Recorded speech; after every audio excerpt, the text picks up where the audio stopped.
Here we go. It's my guy, Cooper Mays, as it's the Vol Report brought to you by City Heating and Air Conditioning with Cooper Mays. And I was talking to the guys at City to see if there's any way they could roll in outdoor HVAC units because it has not been very cool out on that practice field, has it, Coop? No, definitely not. Definitely not. that is, that can be a big stunner, especially for some of the big guys out there. Oh yeah, nobody none of us like being sweaty and all clothed in a bunch of gear all day and not being able to breathe, especially not if you're big and large and round. So It's good. So, what did you think of the first week of practice? I sometimes hate that question because there's an acclimation period and you're not in full pads the whole time. And I don't know that you really surmise anything after 5 days on the practice field. But what do you come away with after the first week? I'm really pleased with where our energy was and our attention to detail. I think it's very hard, especially at the beginning, getting towards the middle part of camp, trying to stay focused and stack days and come out with good energy every day. A lot of people kind of taper off after the first few days. It's easy to go out there and be energetic the first day, but when you get days and days down the line, that's when it becomes a battle. And I think we've done a really good job of that. You've got an established group for the most part, but you do have some positions that are up for grabs. How much does that help you think that young guys are coming in and battling for positions to keep the energy up? It's huge. I think the root of getting everybody better is having competition. So I think if you got good competition going on around you, it's going to bring the best out of you. So I think it's pivotal. As far as the offensive line, I've found it interesting what you guys have done during the open portions of practice, and it appears as if your tackles are pretty interchangeable. But and we can get into that right tackle position, but it looks like John Campbell, left tackle, is doing a pretty good job to me. Yeah, I think he's a guy that's got a lot of physical attributes that allow him to play as good as he does. He's big and strong, and he's very athletic and fluid with his movements, so that helps him a lot. And I think he does a really good job in pass pro, and that'll always give you a good chance at left tackle. And you got Darnell, who's running around with the wide receivers in the NFL, wide receiver drills. You told me that he was the best raw athlete on the team about a year ago. And I was like, well, that's interesting. I didn't know that.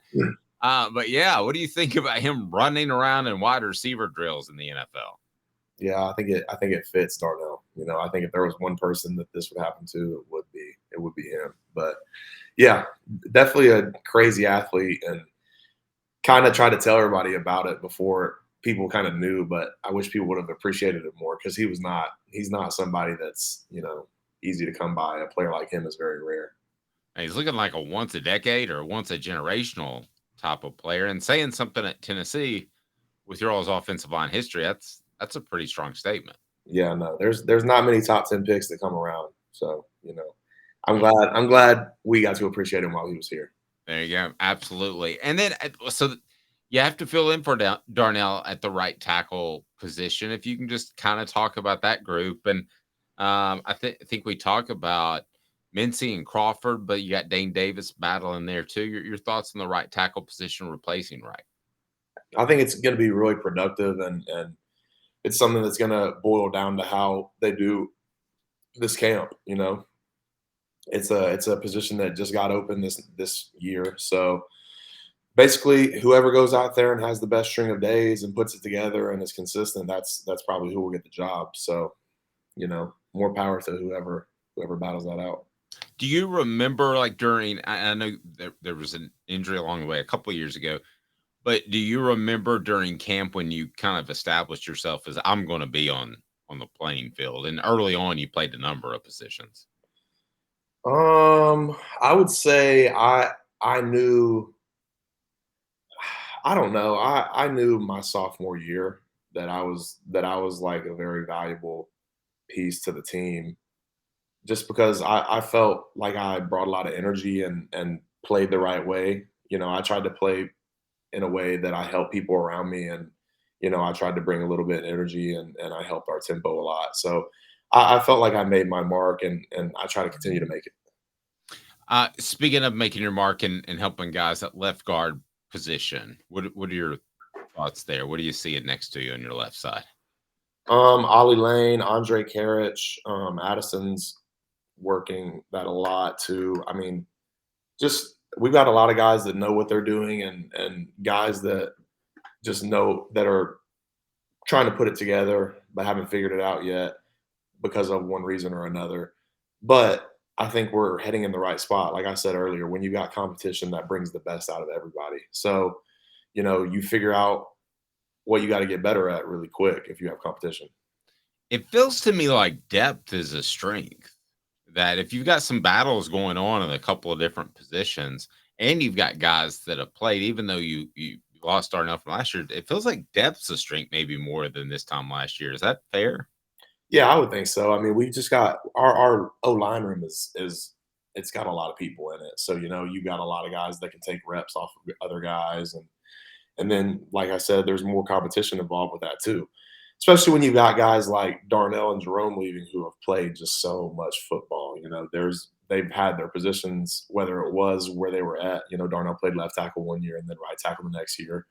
But either way, you knew they were going to, like Jerome and Darnell were two out of the best five in our group. And it's been that way for about 2 or 3 years now. So it's hard to grow in that area because there wasn't much competition. But now you've got a lot of guys battling for the spot. So everybody's getting better. You got a shout out for the Remington Award watch list. Did you even see that you're on the watch list? Yeah, I saw it. Yeah, I saw it. Pretty That goes to the top offensive lineman in the nation. That'd be pretty cool. Top center. Yeah, top Top center. center, excuse me, top Yeah. center. No, it'd be great stuff. There's a lot of great winners to that. So happy to be a part of it.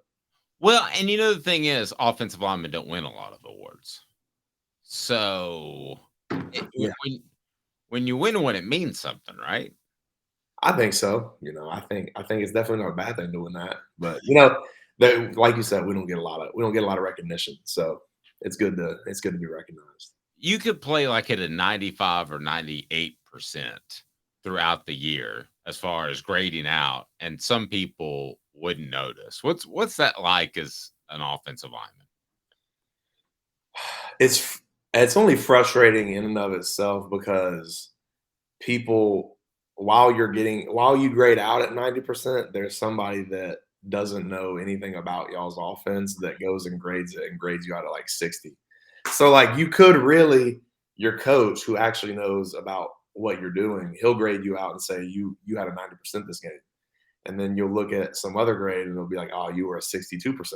But the person that graded it was working at a desk in like Illinois and has never played football before. So that's That pretty is that's pretty annoying. that is true. Speaking of playing in Illinois, have you kept track of all the conference realignment and that sort of thing? Or are you kind of like, man, I'm glad I'm going to be the heck out of here? Yeah, I don't know. I've been seeing a lot of people up in arms about it. I obviously don't like. I don't know if it's not that I don't know. I don't want to say I don't care, but it's just like I'm so removed from like social media during this kind of time period because I'm in fall camp, so I haven't really been paying attention. But apparently, it's bad stuff. Yeah, it's a lot of stuff's moving around. Whether or not it's good or bad, I guess it depends on who you ask. How much of a cocoon do you go into fall camp? I mean, how much less do you see of your friends and family and that sort of thing, and stay away from social media? Yeah, you just don't really have time. Like you have like a couple hours a day from like 6 to 9 p.m. like that are I don't know. I mean, you just don't have any time, and the time that you do have, you don't want to focus on like social media and stuff like that. So I don't know. I get out of the facility late at night and I just call my family and then talk to them, and then after that, I just go home and lay in bed and wind down, get ready to go to sleep. There's not really much free time to do anything, so you don't really see anybody. You know.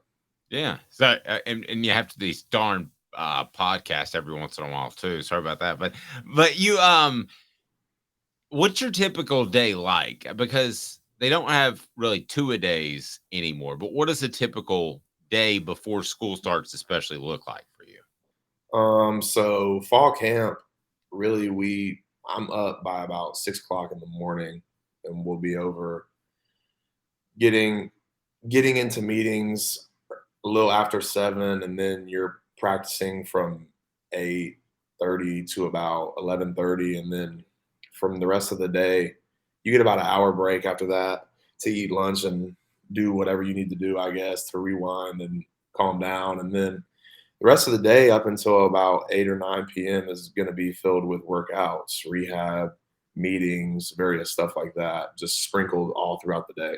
So you don't have time to, like, go home really at all, so you're just in the facility all day doing different stuff.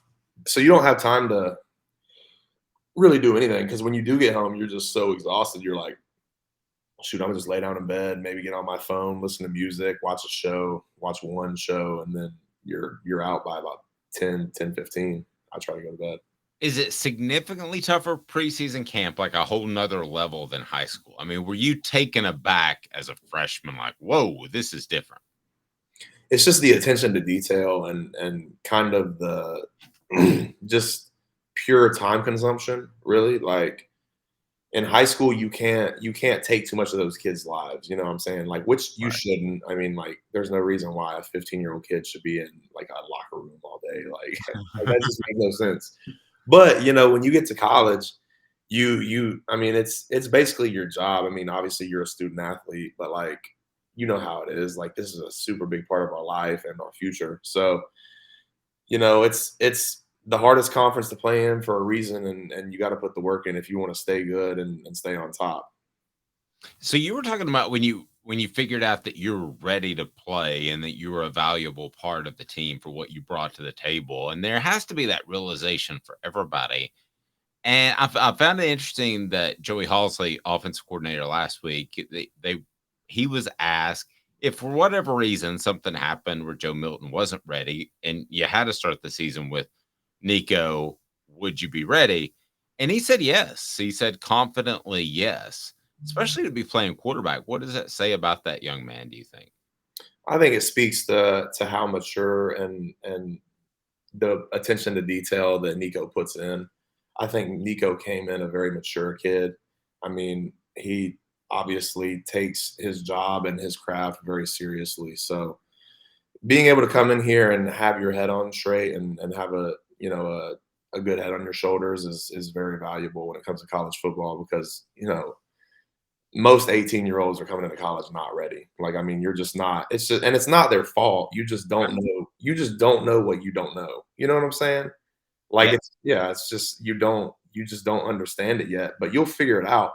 But some people come in and they're just wise beyond their years. And I think Nico's done really well for himself. Yeah. So out of 10 guys, how many come in like they're ready to hit the ground running, like maybe him? I mean, it probably not very many.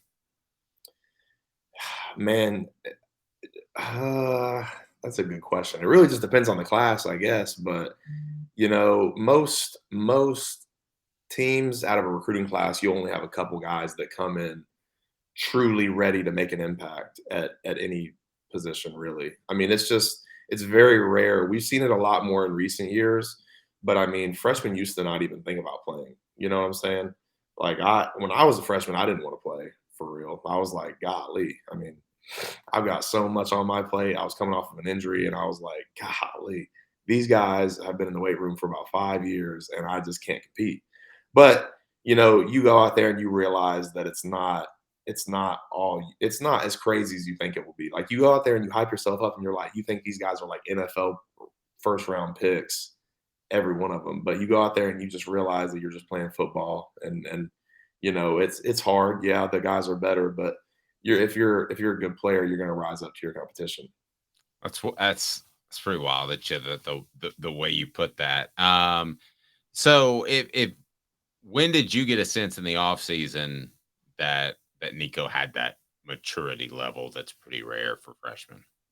Well, the first thing was that during like I think when he early enrolled, I think he came in like into December or January, whenever it was during bowl prep, and he was just always kind of around me and Hendo because Hendo was injured at that point, and he was always around us asking questions, trying to see the whole see what we saw, kind of just trying to get a glimpse of what our perspective was on what we were seeing and why, like trying to make it make it make sense to him. And I just think when you go into college, you have a million different things on your mind, and for you to just like slow everything down and like put the main thing as the main thing, it shows a lot of maturity. Last thing I want to ask you, because everything I've heard is that Joe and Nico work great together and they become close. And the same thing was said about Hendon and Joe. There can only be one quarterback. And by all indications, it's going to be Joe, of course. But to some extent, there can only be one center. That's kind of a cool position. It's a leadership position, ball in your hand. Of course, you could always slide to guard if you needed to. It's not the end all be all. But is it challenging at all when you're working with somebody that you know deep down would like to take your job, would like to take your snaps? Does that ever cross your mind as a competitor? No, no, not for me.